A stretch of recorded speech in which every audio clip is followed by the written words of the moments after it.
You're both philosophers who've written extensively on the search for the good life and the pursuit of human flourishing. Yet we've convened this forum around what some might consider the very opposite of flourishing, suffering. Did my mic just go dead? Can you speak a bit about how you approach this tension or topic? And Meghan, can we start with you? Sure. Thank you guys. Thanks to John and Kendall and Elizabeth and all the organizers of the forum. The last time I was at Emory, I was a high school sophomore and I came out here for a debate tournament and I was very nervous the whole time and I did not enjoy campus at all. I suffered immensely. And so it's really wonderful to come back like 25 years later on an absolutely beautiful day and get to know the campus and get to have a great discussion. And I definitely don't take it for granted what a gift it is to be able to have a group of people come together to talk about a big question. So I started thinking a lot about what philosophers call the problem of evil when I was a freshman in college. As Kendall mentioned, I went to the University of Virginia.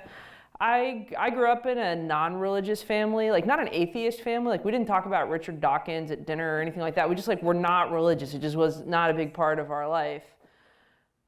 When I went to college, two big changes happened for me by the middle of my sophomore year.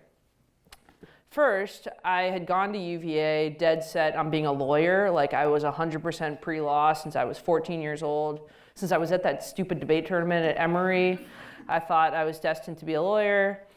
And I took a philosophy class called Issues of Life and Death my freshman year at UVA, and I loved it. I mean, I just loved that class so much more than every other politics and economics class that I was taking.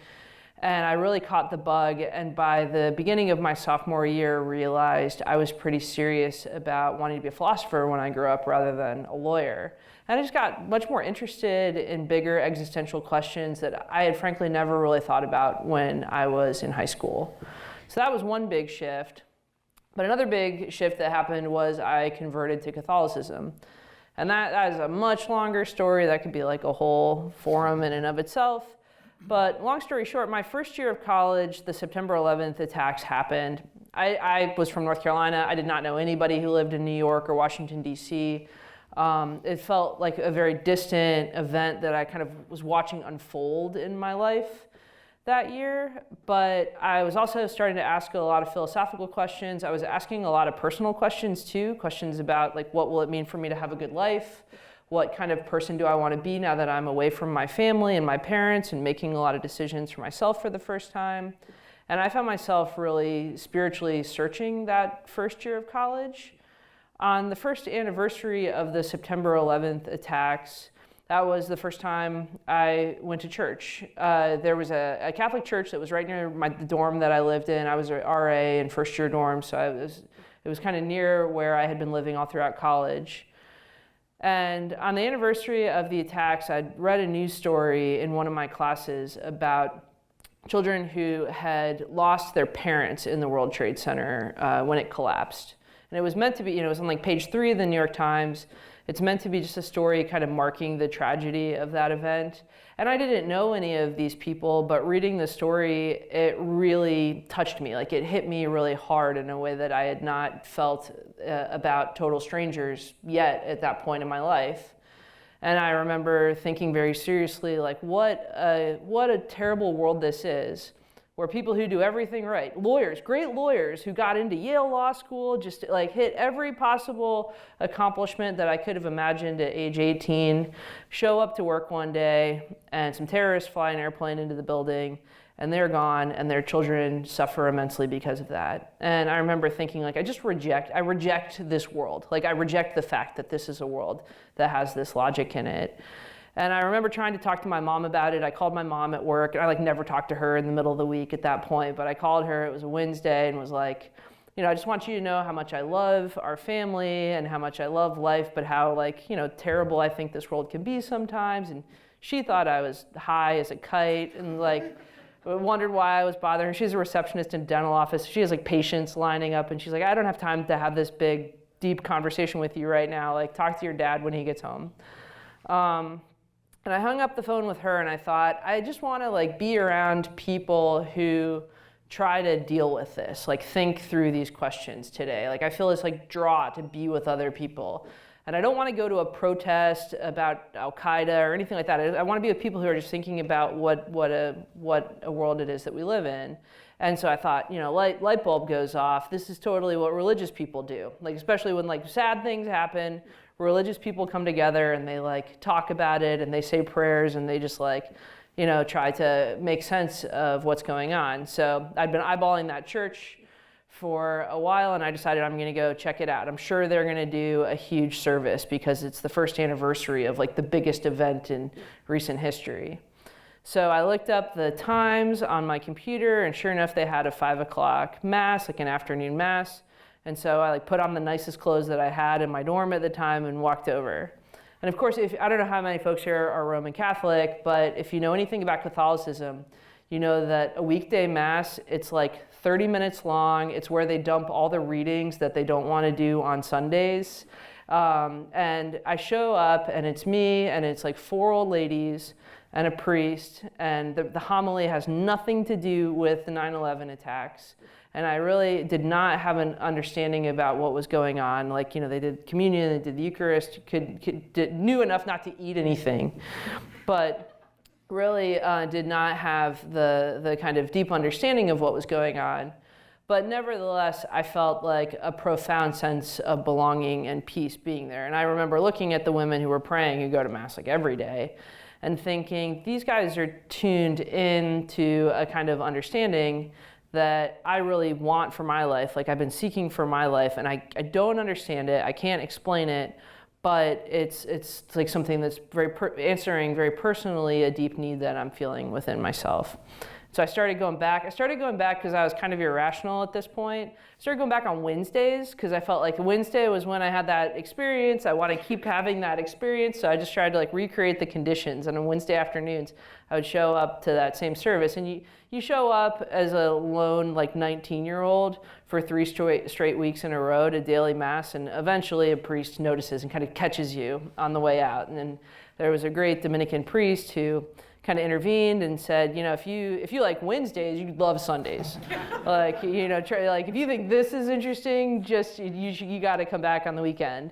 And so I started attending Sunday Mass, and I was not asking like deep philosophical questions.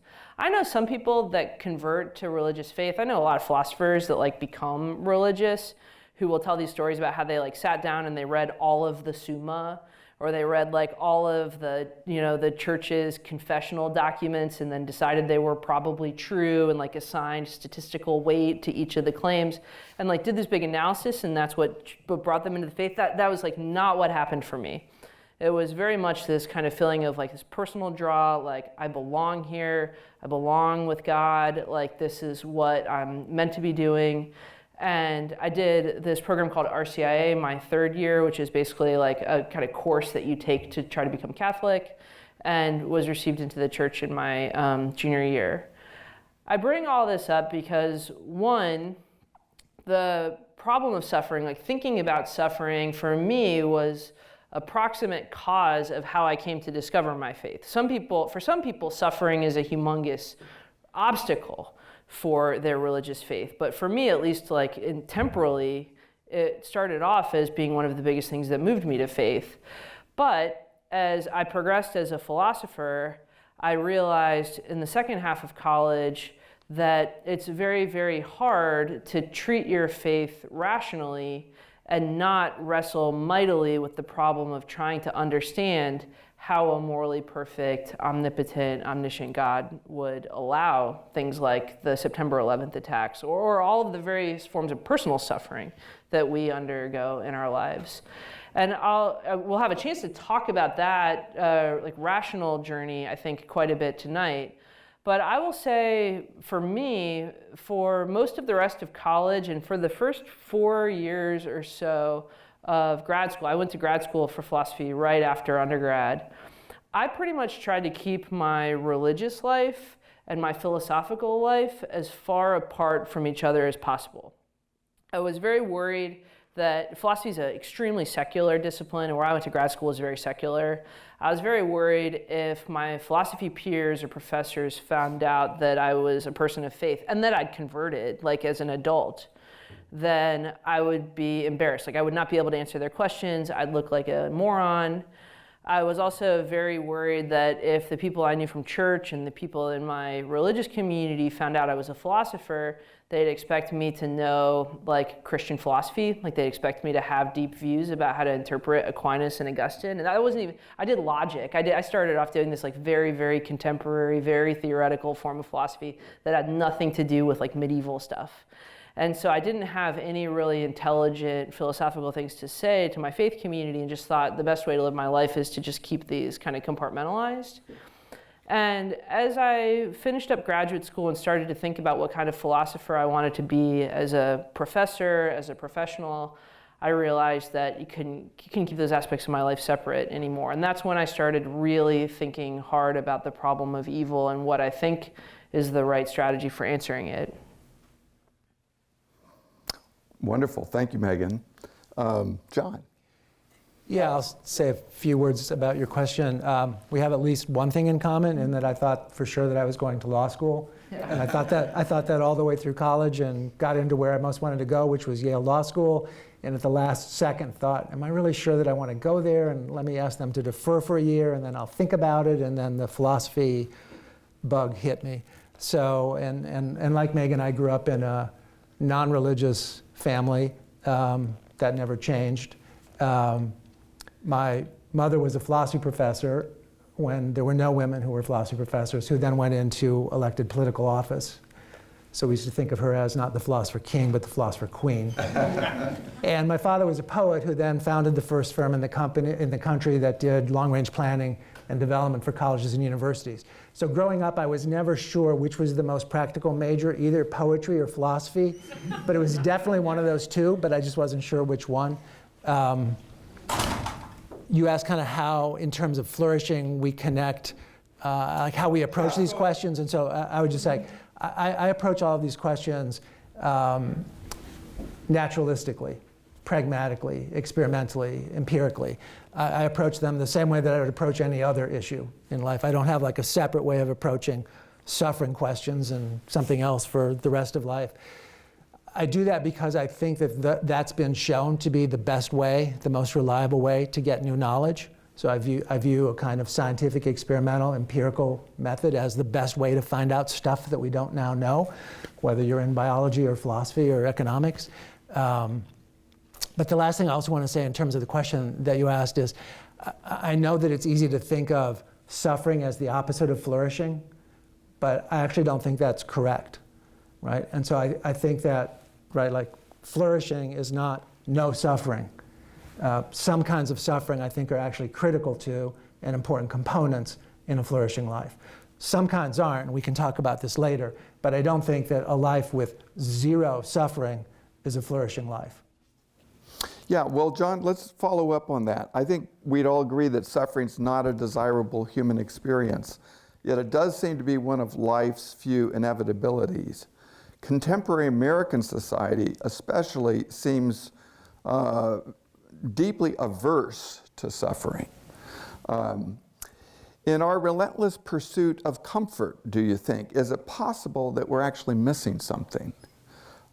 Is it possible that there is a purpose, meaning, or value to suffering? And John, this time we're going to start with you. Yeah, so you asked, like, is it possible we're missing something? And as a fallible, it's like, yeah, my view is like, yeah, it's always possible that we're missing something. I don't actually think that the United States or this country or the world is committed to the end of suffering. I think they're committed to the end of suffering for some folks and not so much for others. I do think that there's a view in the United States that a comfortable life or a well-off life, usually understood in kind of material terms, is great, what you should aim for. And I think that's also not necessarily a flourishing life, right? And so, I want to just stress, I do think that there are moments of suffering that are integral to a flourishing life. And I think that anybody who's ever had a tough sports coach or a demanding music teacher or maybe a philosophy professor has suffered right? And you have found that that kind of extra work and unknowingness going into it produces great things, right? So I think if you don't challenge yourself, if you always do what's most comfortable, I don't think you end up flourishing, right? So I think that one of the most important things is sort of think about like which kinds of suffering are not appropriate to a flourishing life and which kinds maybe do have a place in it. Yeah. So that's, the suffering that teachers inflict on students is often where I start with my students, and as well. But it puts in the background the distinction between voluntary and involuntary suffering. So when a sports person is, that's something we can come to. But let me pose the same question to Meghan. Do you think we're missing something in our pursuit of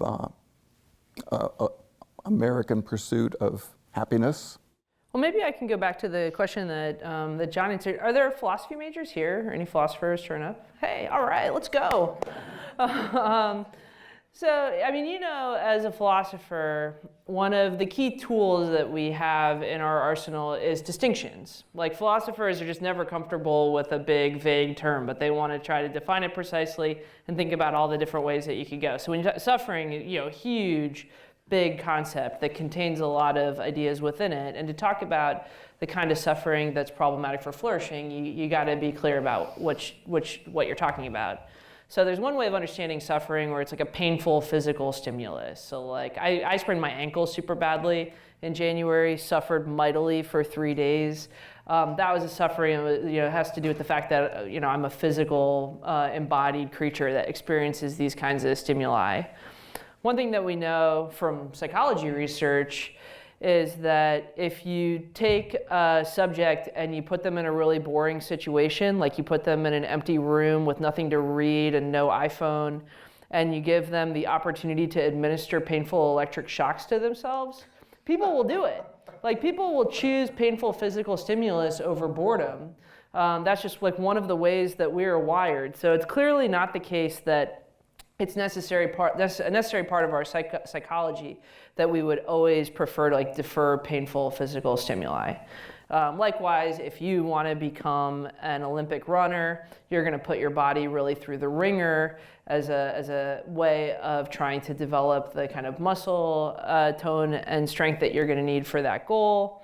If you want to become a great theologian, you're going to have to put yourself through the pain of really late nights, reading like Karl Barth, and there will be times when what the final goal is, you understand the objective of it, you totally endorse that objective, and you will it, so the painful stimuli is just something that you're willingly accepting. That kind of issue, dealing with just like the problem of pain, I think is a little bit easier to handle as a philosopher than other forms of suffering, which are harder.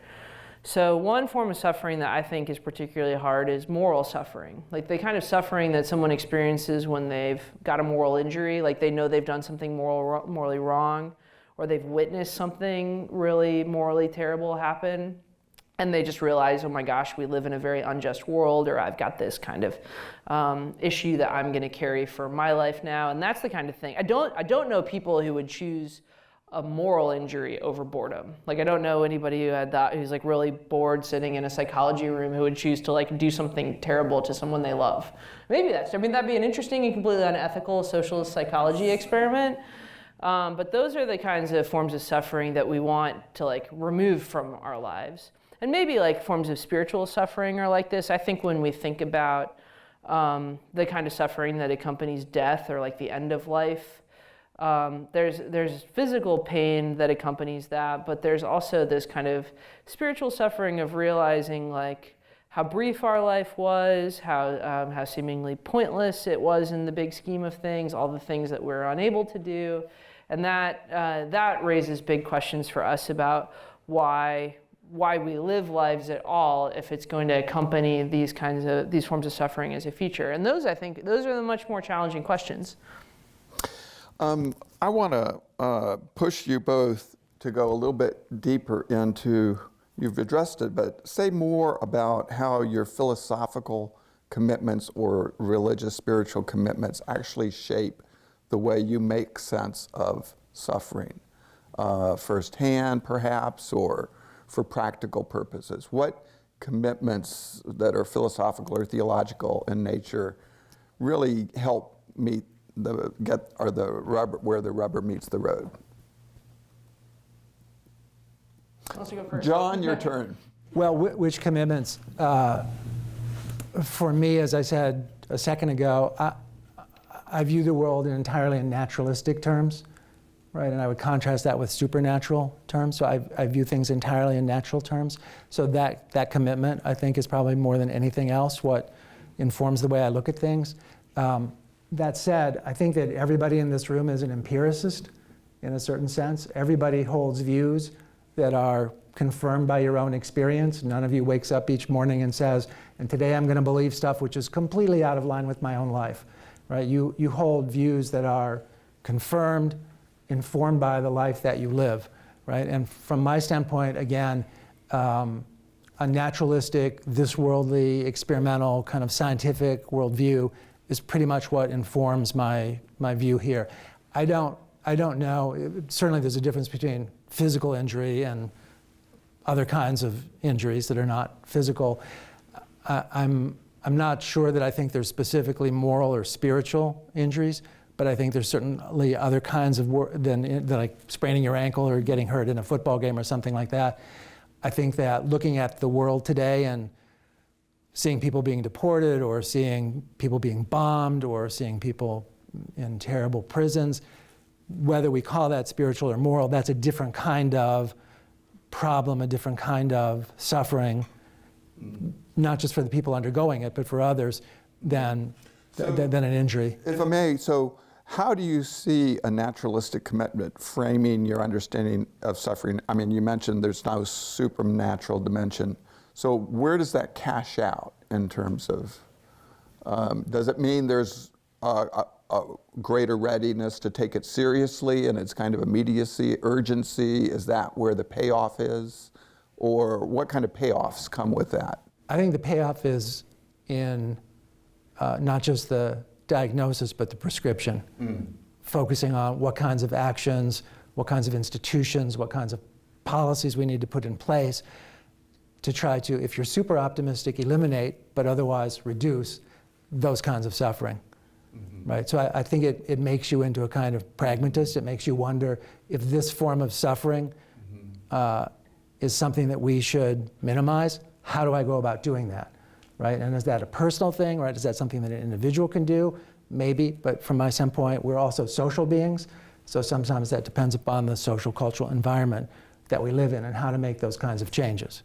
Okay. Right? And so I think that it's less a kind of description of the problem and more kind of attunement to how can we make changes. Yeah, I'm curious where hope comes from a purely naturalistic point of view. But let me turn to Meghan and also flesh out a little bit more about how theology specifically has come to inform your experience of suffering or reflection on it.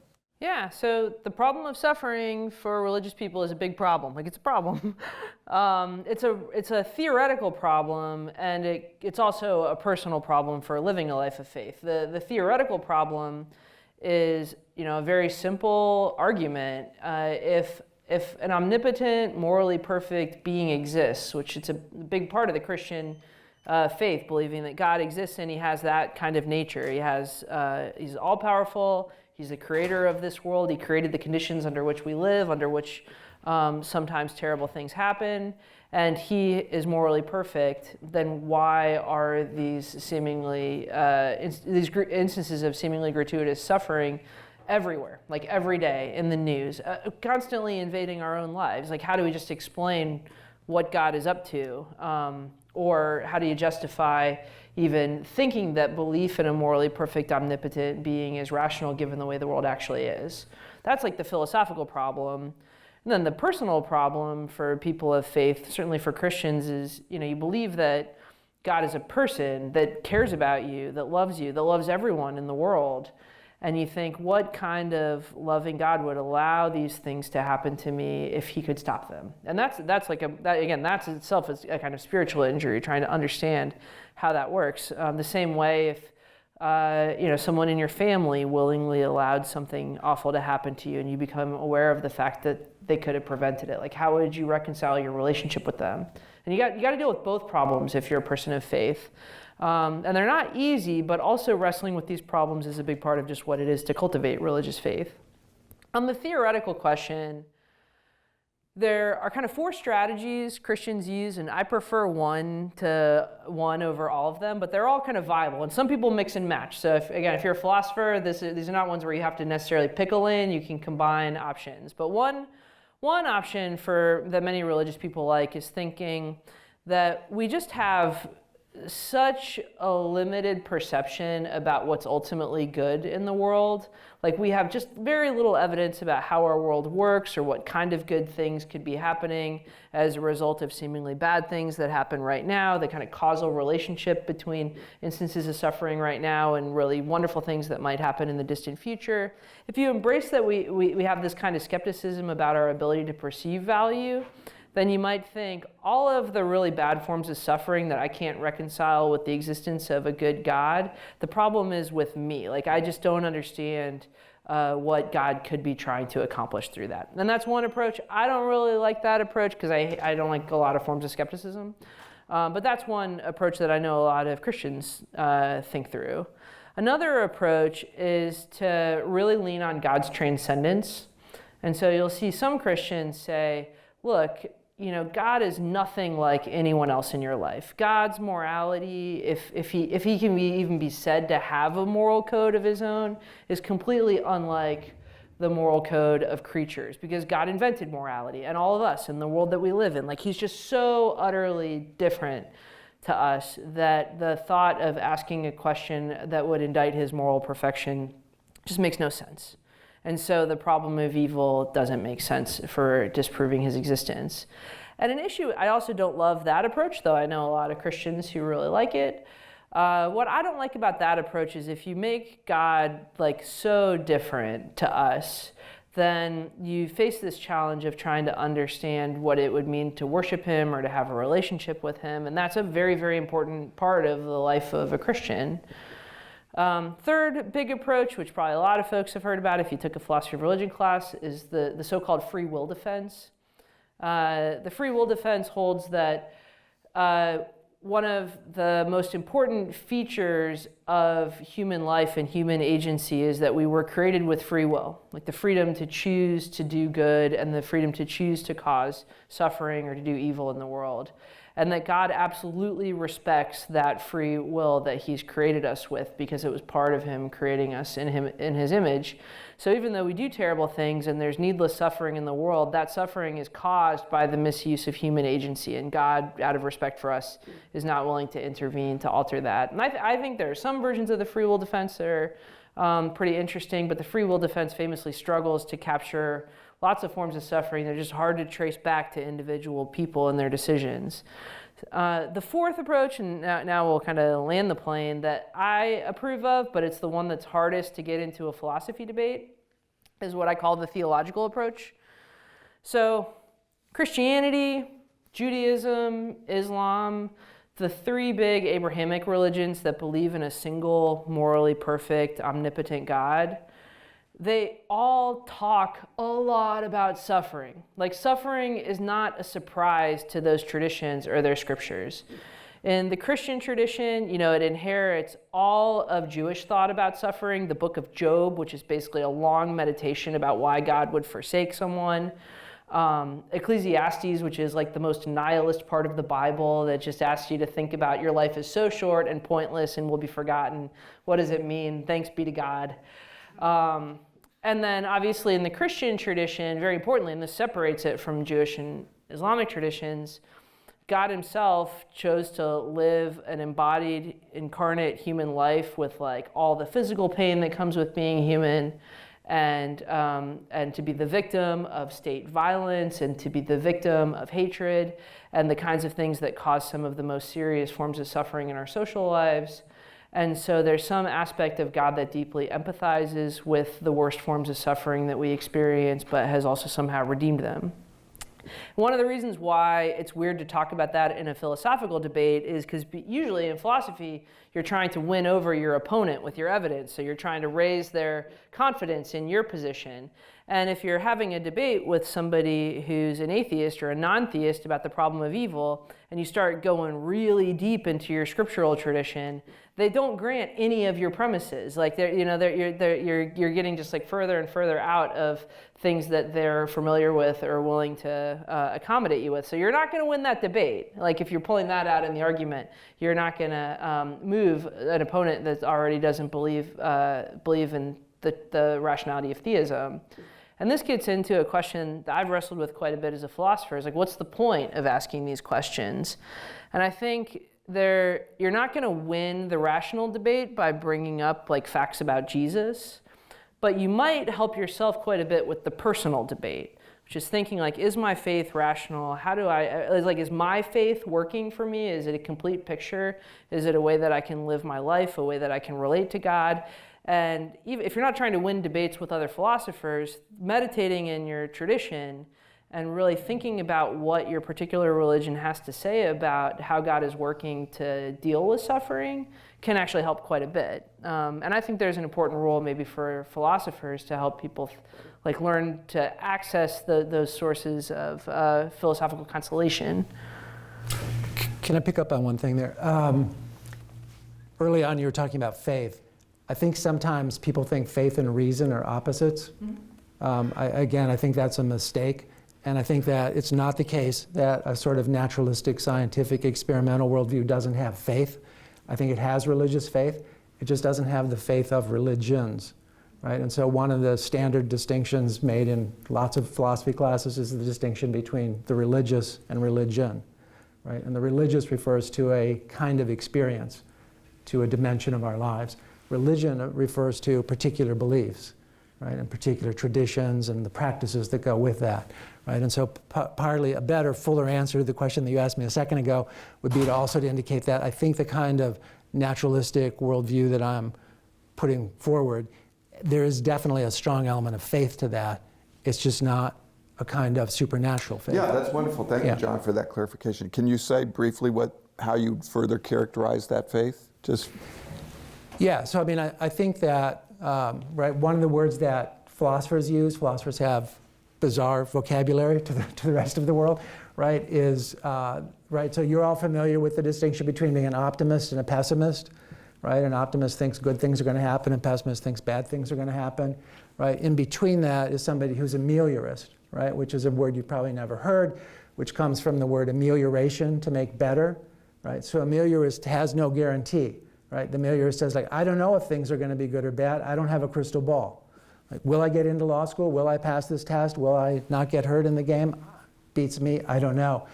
But by trying, I'm more likely to succeed than if I don't try. Right? And so will we eliminate various kinds of social ills? Don't know. Tough problem. No crystal ball.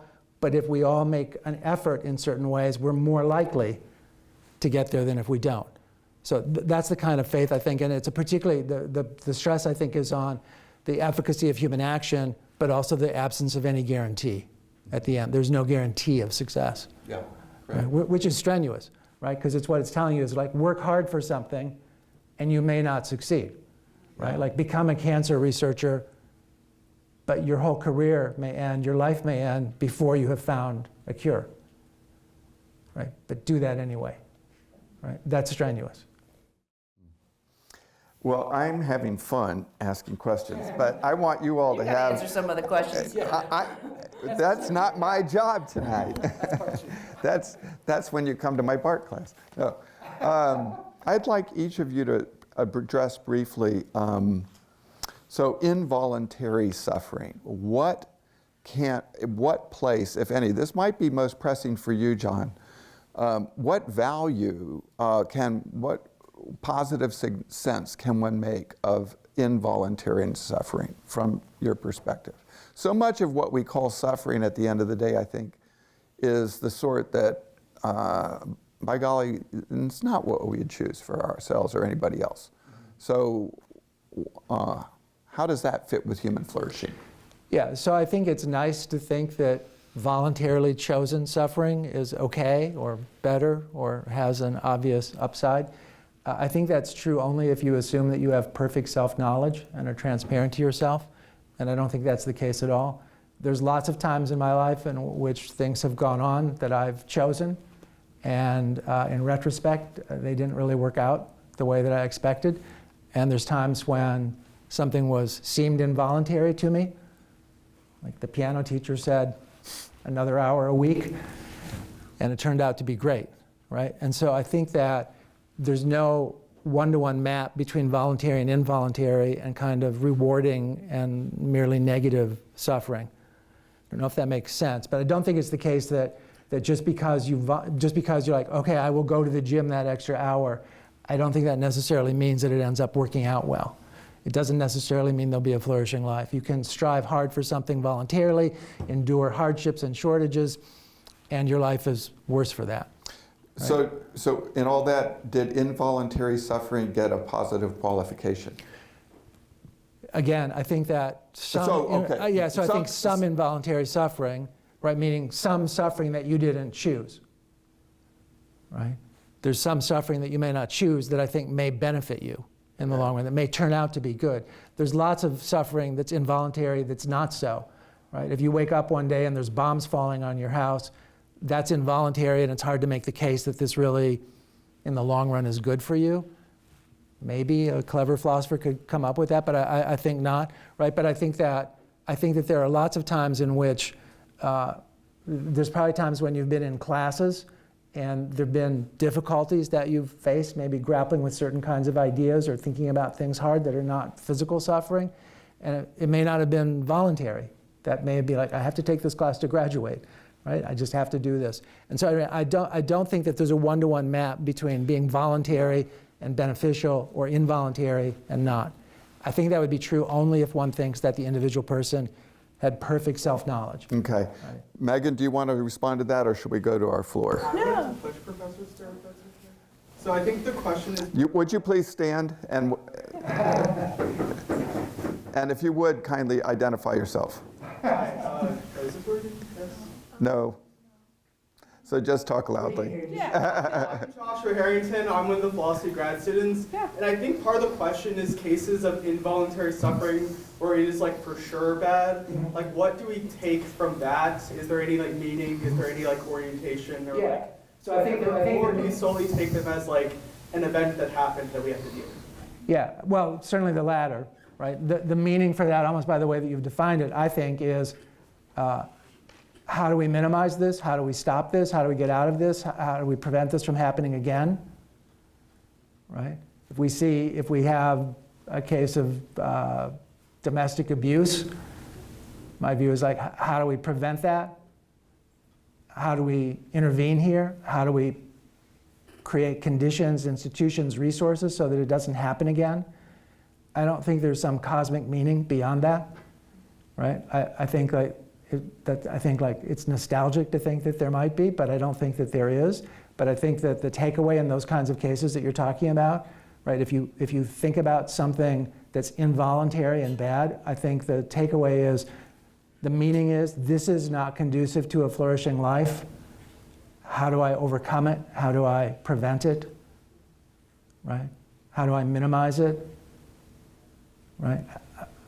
How do we minimize the suffering in the Middle East or in Ukraine? How do you do that? Right? Difficult questions, right? But that's what I take to be the meaning of that.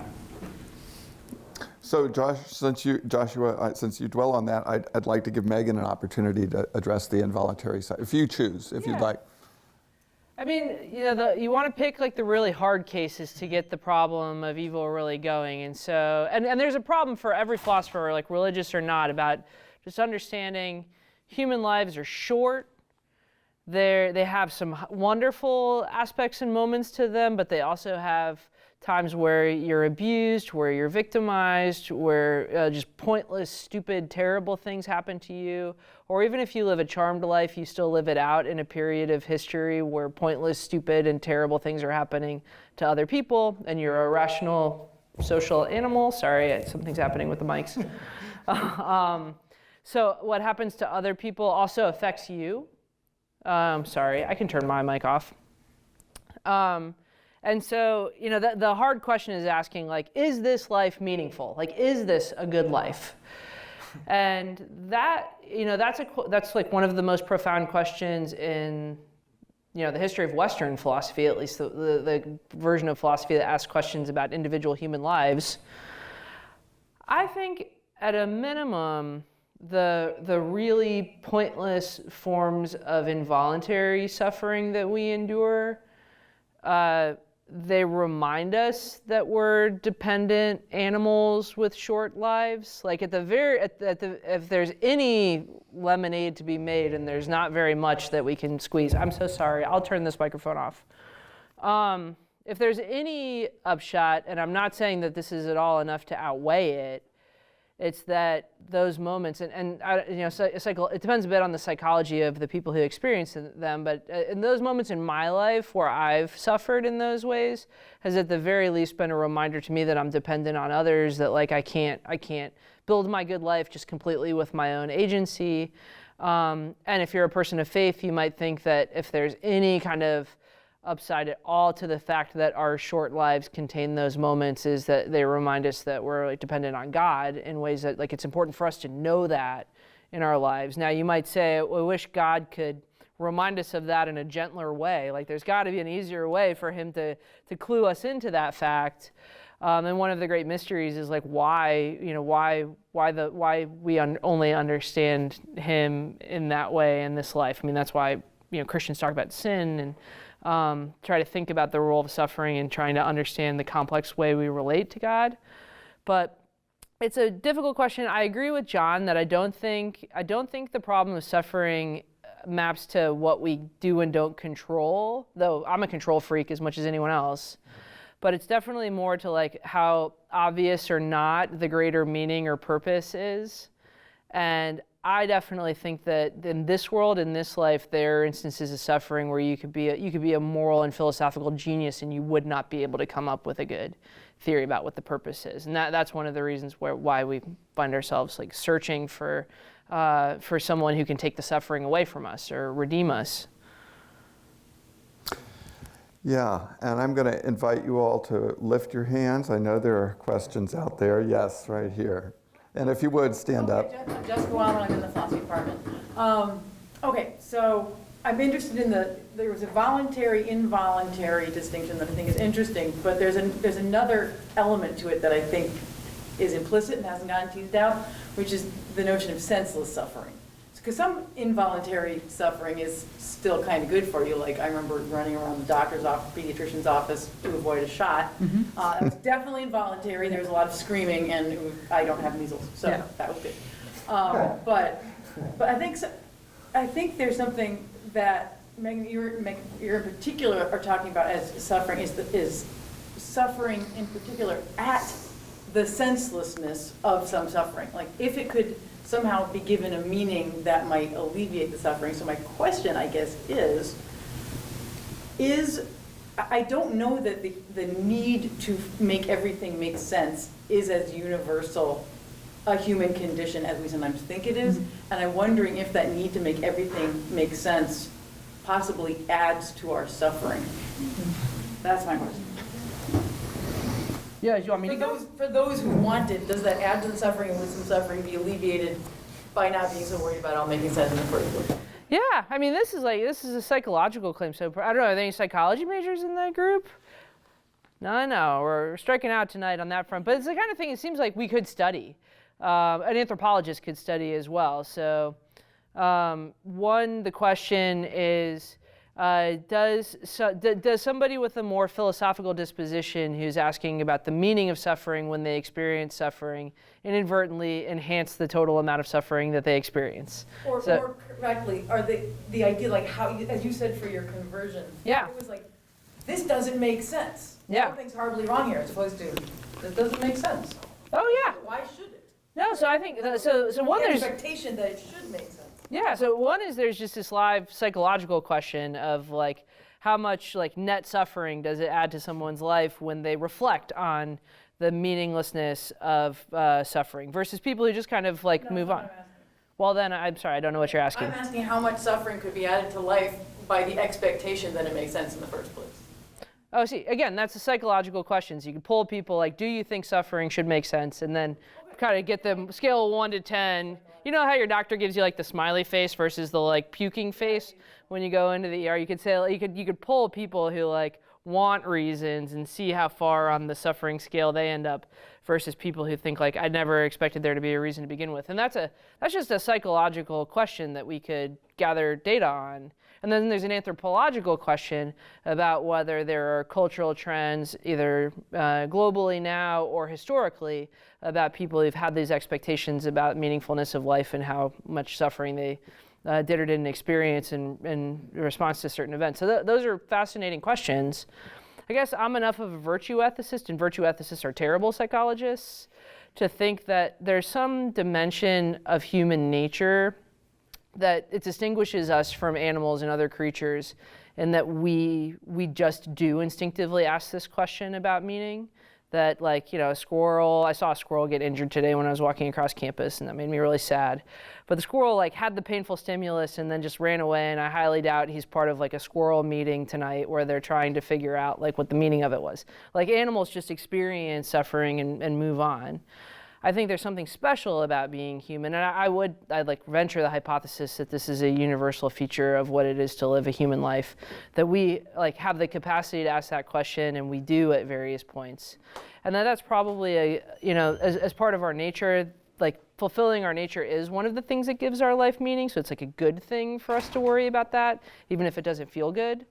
But if you ask like what the evidence for that is, I mean, people have their frameworks and their starting points, and I interpret the world through this virtue ethical framework. Okay, so I'm going to invite other questions. There was one just before, and that question didn't disappear, I don't suppose. No. Vivian? Yeah, hi, I'm Vivian. I helped Elizabeth and co-plan. I was wondering, Meghan, specifically in Catholic thought, there's a lot of explicit desire for suffering. Especially this time of year. Yeah, I mean, we're in Lent, you know, it is a penitential season, but many saints especially like explicitly desire and ask God to suffer and for suffering. And that can be very troubling. And I was just wondering if you could speak maybe to the imagination behind that. And then similarly to John, is there sort of a pragmatic approach to, like, could there ever be a useful desire to suffer that is maybe more substantial than just like, oh, I'm working out and like my arms hurt so they can get stronger? Yeah, I'm very happy to speak to this. We're in the season of Lent, so next week will be Holy Week when it kind of reaches a crescendo. I gave up elevators this year for Lent, and I work on the 11th floor of this big research tower, and so I cannot wait for the end of next week because I'm so sick of walking up the stairs. And when you hit like the 7th floor landing, I got to do it like 2 or 3 times a day when I'm on campus, and you hit the 7th floor and you just seriously wish you were dead. It's like so bad. Can't wait to have the elevator back. But for Catholics, you know, this gets into there's suffering and then there's suffering. So there's the kind of suffering we experience when we have like physical or material deprivations, like, you know, when we're deprived of access to an elevator, which would make getting to work really easy, or when we're deprived of sugar, which makes us like feel good. And for Catholics, you know, there's a view that those things are a part of the good life, but they're really not a significant part of the good life. And in fact, certain kinds of comforts can be really distracting from the types of goals and goods in our life that we really should be desiring and pursuing. So I don't know any Catholic who like tries to give up morality for Lent and think I'm just going to stop like having the comforts of being a morally good person for this season. Like, nobody does that because we think you should always want that. Like, you should always desire to be good. Your priest would yell at you if you said you were going to give up love for Lent, like you were just going to try to alienate yourself from everybody in your life and from God for this period, and like go through that kind of really like deep spiritual or relationship darkness, because we think like you should always want those things. The problem is that there are many comfortable and pleasant things about life that we oftentimes get so fixated on that it actually is holding us back from the things that we should be really loving. And we're all, the church's position would be like, we're all vaguely aware that we have these problems too. Like, I'm so addicted to my phone that I cannot have a normal dinner with my family. And in the season of Lent, you're trying to really practice in a communal way and with communal enforcement this season of depriving yourself from these creature comforts, so hopefully you can create some space inside of your mind and your soul to realize what you should have been loving all the rest of the year. And because we're weak creatures, some saints, some mystics can go into the desert for 40 years and just walk away from all of these material comforts for the long run. Most of us can only give up the elevator for 40 days and can only go into the wilderness for that long. And hopefully it helps us develop spiritually, but then we've got to go back, and we're on this kind of cycle where we're growing incrementally but imperfectly. And so embracing that kind of suffering is at least a kind of period of voluntary deprivation that helps you hopefully unlock your ability to love things that are better for you. Our tradition thinks that's a really good thing. Great, thank you. Yes, sir. If you would So I'll just say two things quickly. I think that if you're trying to undo bad habits, that's fine. That makes sense to me. I think that in this conversation, from my standpoint, it's easy to confuse the terms meaning and value. So I think suffering has meaning, right? It's not like, what is this? It's like, what it is, right? It's like, I have COVID. That's what it is. That's what it means, right? Or my country's being bombed because this other country invaded me. That's what this means, right? We have to live underground because of this. Whether or not that has value is a different question. And so I think this question about the meaning of life is often confused with the notion of whether it's a value or not, whether it's a positive value or not, right? And I think that the idea that suffering could have positive value, I think that's shown in experience in lots of ways. Most often, I think it does not, right? And I think it's an attempt to sort of find, I view it as a kind of romantic project in a way, let me find something positive here, let me take something out of that. I think that can be done, and I think it's especially useful if we think about, I don't know about the elevator one, right, that might work, right, but if we think about how we've come to acquire habits that are counter to flourishing and what's involved in trying to break them, and that's usually giving up something, and it may be something little, or it could be sometimes something big, right, and that's probably going to be hard. I think that when you try to kick a bad habit, whether that's a go to the gym habit or maybe what might be called a moral habit, I think that's a hard thing. Yeah, thank you. Yes, sir. Yes, sir. I'm Joseph, and I'm wondering whether we have universal suffering, whether the suffering is universal, and if it's universal, could we say suffering in Africa and suffering in the West can be the same? But if it's not universal, how then we determine that a group elsewhere in a different culture are suffering, when indeed that probably could be a meaningful way of living? So if I could, can I clarify? Do you mean that the same things would be experienced as suffering in the two different places, or do you mean whether people suffer at all? Or So my first question, I'm wondering whether how do we determine that suffering is universal? Mm-hmm. And if it's not universal, how then can we conclude in many times that a group or a culture kind of going through some kind of suffering and probably we need some kind of control? okay, very good, thank you. I'm taking the perspective of the West and the East, Mm-hmm. West and Africa. Mm-hmm. All this. Mm-hmm.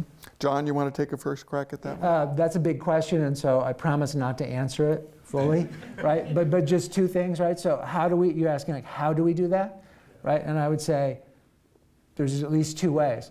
right? One is in these different cultures that you're talking about, there are some commonalities. There are some, say, physical commonalities. We know that if this happens to you in Africa, it's like what happens to you in Europe. It's like what happens to you in the United States, right? And there's also some that are not the same, right? And so there may be a Native American culture which suffers if a Walmart is built in particular land. But the stockholders of Walmart do not suffer, right? And so my answer to your question, which will seem like a flip answer, but I don't mean it, is how do we do that? Through communication, right? I have to say to you, tell me about this. Tell me about your experience, right? I won't have your experience, but I can understand your meaning. I can understand, at least bit by bit, or more understand how life is to you, right? I can come to understand, like, it didn't seem that way to me, but I understand why this is a loss or a suffering or a hardship for you, right? Yeah, I think it's a great question. It gets a bit into like debates that philosophers have about like relativism, about the good life, and how we manage the fact that different traditions can seriously disagree about what the ingredients are to a good life. So you imagine we were having this forum with me and a committed Buddhist. They might say, look, I might say, death is absolutely one of the most serious forms of suffering any of us will undergo, and my Buddhist interlocutor might say, no, it's not actually. Like, you should not be attached to the things in this life in such a way that you consider that a form of suffering. Like, that's the real suffering, is the attachment that causes you to think that death is a form of suffering. So we can have these debates. I mean, this is the heart of philosophy. I think, just answering for myself, I think there are some universal ingredients of a flourishing human life that have been present across cultures and across history. And it's how I kind of orient myself to feeling empathy and concern and love for others, even if they're from different cultures, different periods of time. And like, what are those ingredients? It's a certain amount of physical well-being and security. So like being well-fed, being able to sleep, being well-housed. It's having loving relationships and caring relationships and the capacity to be like intimate and dependent on other people and to trust them. It's, having a stable society to live in where you have some basic human freedoms.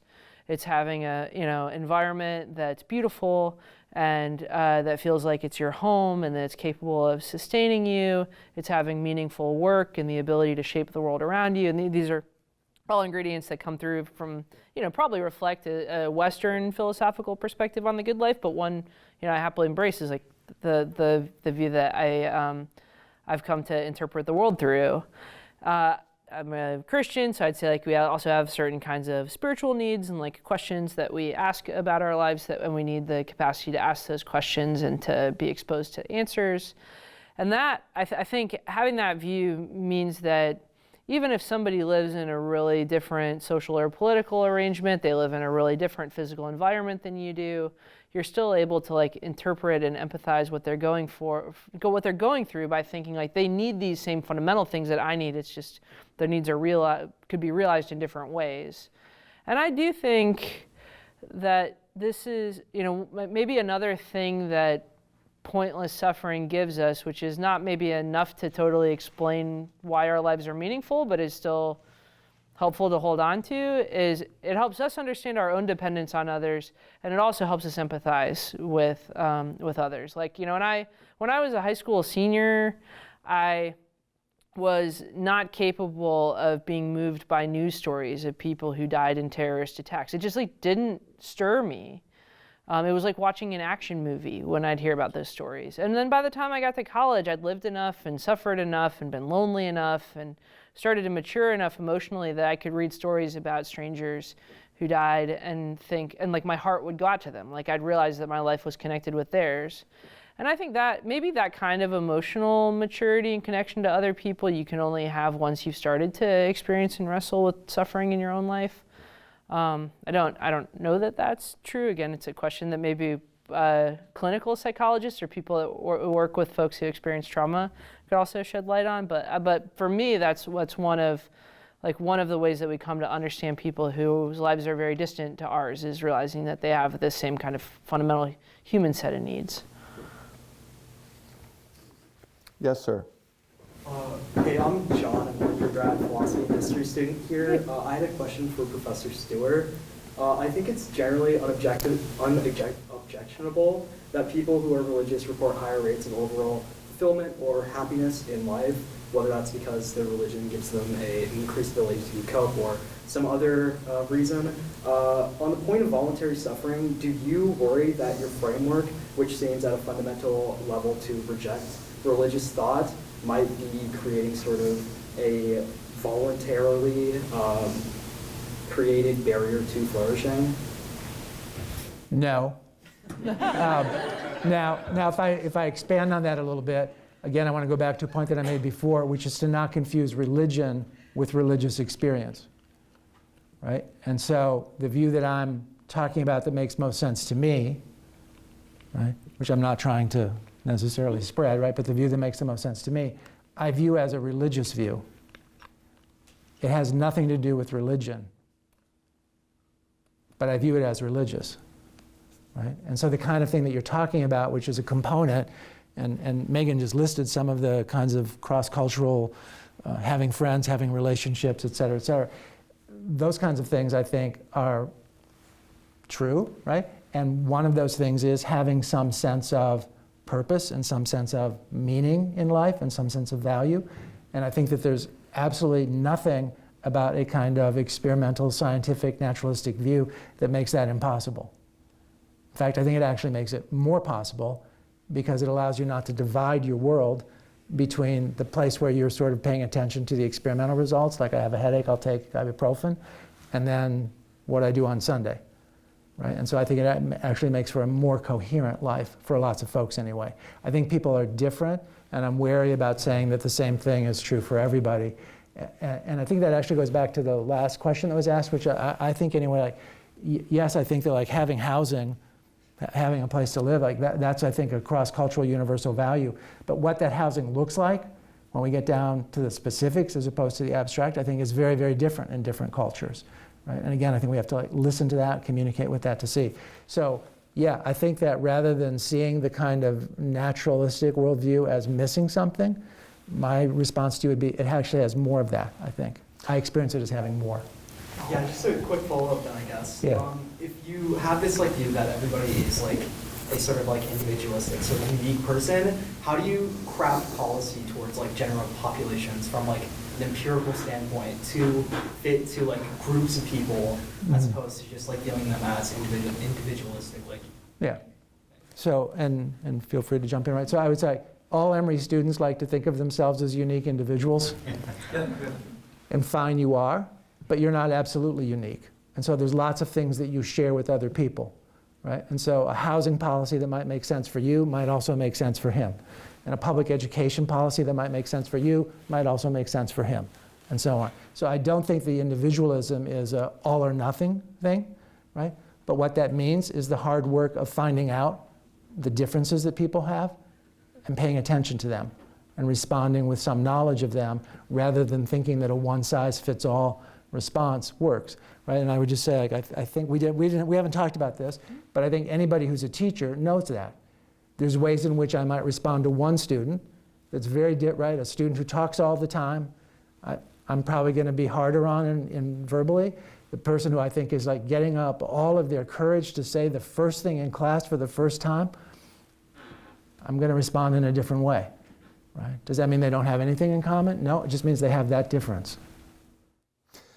So this is a great exchange. We are nearing the end of our time, but John, couldn't you have begun your response to this last question by saying yes? Because the hypothesis was that religion promotes flourishing, and you just said, yes, I'm religious too, and it promotes flourishing. I think that I may have misheard you, but I thought that what he was saying was that people who who ascribe to some religion report greater flourishing. That's usually I'm pretty familiar with, I think, the kinds of things you're talking about. That's usually what the studies are talking about, right? And again, I think that there's a difference between membership or lack of membership in a particular religious tradition, in a religion, and what it is to lead a religious life. Okay, but you'd be inclined to agree that religion and human flourishing, not religions, but religion, as you... I think that a flourishing life has a religious dimension, has a religious quality to it. I'd say I follow those studies. People email me those studies all the time. I think when they find out, like, teach this really big philosophy of religion class at Notre Dame, people just always want to share with me the empirical data that shows I'm maybe doing a good thing.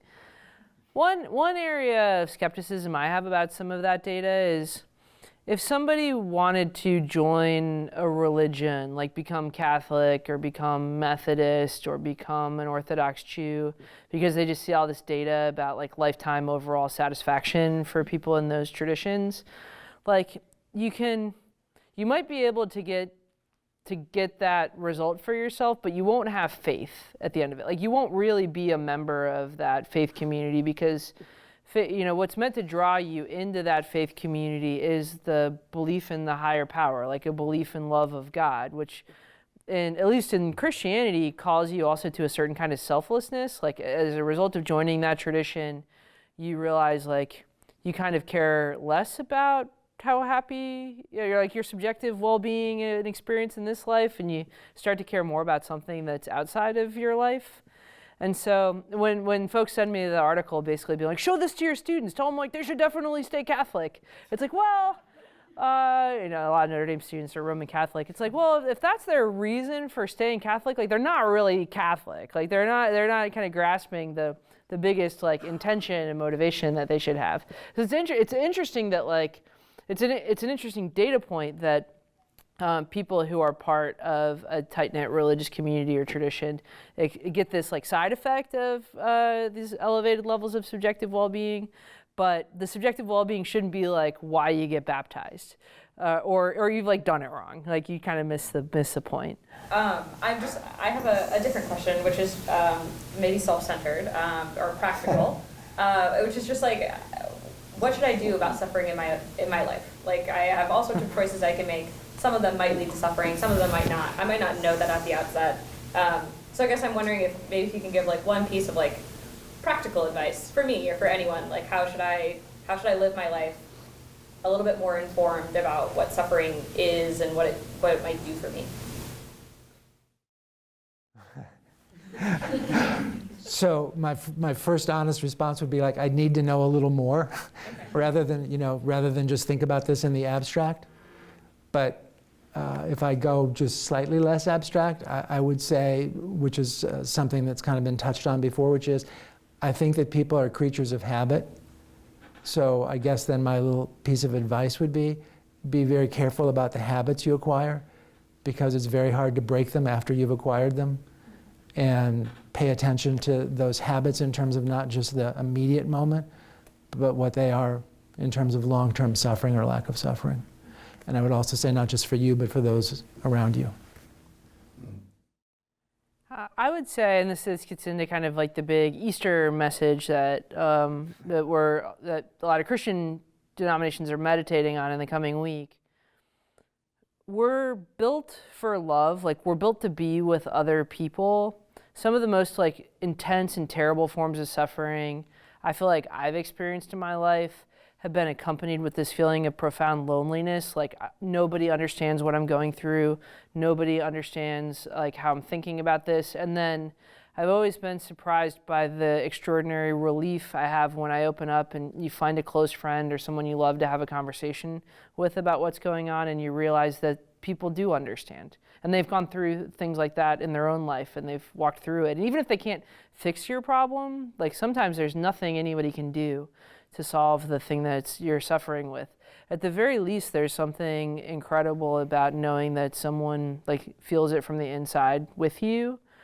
And so for the easy forms of suffering, like stop doing the stupid thing. Like sometimes I struggle with this, but like stop doing the thing that's actually continuing to cause this problem. But then there are other things that just happen to you that you're not responsible for it, or it was unpredicted, or it was way over your pay grade to solve, and now you're dealing with it. And if it's those instances of suffering, I'd say share it. Like maybe not with everyone. Don't necessarily go on Instagram and like pour it out, but there are people who love you. If you're a person of faith, God accompanies you in this. And it might not make you feel better right away, but there's like, something incredibly human and deep about the fact that we're able to share each other's burdens. And that in the long run has been one of the ways that these instances of suffering have ultimately gone from being just utterly devastating to something that I can find meaning in again.